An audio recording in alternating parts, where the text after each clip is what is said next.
একটা পরিসংখ্যান দেখছিলাম, গত এক মাসে মাদ্রাসায় বলাৎকারের শিকার হয়েছে 100 শিশু। এরপরে যদি আপনি ধর্ষণের পরিসংখ্যানে আসেন, 118 জন শিশু ধর্ষণের শিকার হয়েছে, 47 জন মৃত্যুবরণ করেছে। এর মধ্যে প্রধানমন্ত্রী শুধু রামিসার বাসায় গেছেন, আমরা এটাকে সাধুবাদ জানাই, এবং উনি সেই সঙ্গে এটাও বলছেন 1 মাসের মধ্যে বিচার কার্য সম্পন্ন হবে। উনি কি বিচারক? উনি কি বিচার বিভাগ? এমনকি বিচার বিভাগও কি বলতে পারে কতদিনে ট্রায়াল কমপ্লিট হবে? আপনি বলতে পারি আমরা 1 মাসের মধ্যে বিচার চাই, আমরা কালকের মধ্যে বিচার চাই, আমরা আম জনতা আমরা বলতে পারি, কিন্তু দায়িত্বশীল পদে থেকে কেউ কি বলতে পারে 1 মাসের মধ্যে বিচার হবে?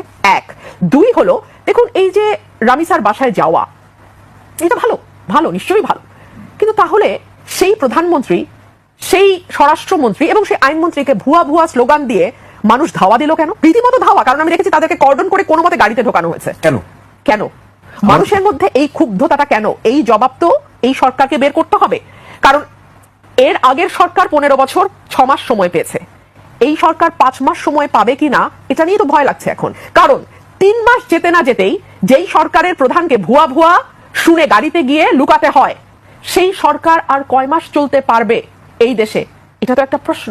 মানুষ খুব স্মার্ট, আমি কিন্তু আপনার মতো এই প্রশ্ন অনেকে করেছি যে আগে তো প্রধানমন্ত্রীকে কখনো ট্রাফিকে আটকে থাকতে আমরা দেখি নাই, আগে তো প্রধানমন্ত্রীকে কখনো ভিকটিমের বাসায় একেবারে প্রথম চোটেই দৌড়ে যেতে দেখি নাই, আগে তো প্রধানমন্ত্রীকে কখনো প্রতি শুক্রবারই কখনো প্রতিবন্ধী শিশুর বানানো গাড়ি কিংবা কখনো কাভার্ড ভ্যান চালাতে দেখি নাই, আমরা তো কখনো আগের প্রধানমন্ত্রীকে মানে এত ক্যাজুয়াল পোশাকে দেখি নাই, স্ত্রীকে নিয়ে গাড়ি চালাতে দেখি নাই, বর্ষণ মুখর সন্ধ্যা উপভোগ করতে দেখি নাই, কিংবা স্ত্রীর হাত ধরে বৃষ্টিতে ভিজতে দেখি নাই, স্ত্রী মানে পার্টনারের হাত ধরে বৃষ্টিতে ভিজতে দেখি নাই। তাহলে এই প্রধানমন্ত্রীর উপর আপনাদের এত ক্ষুব্ধতা কেন? তাই তো আমারও সেই প্রশ্ন।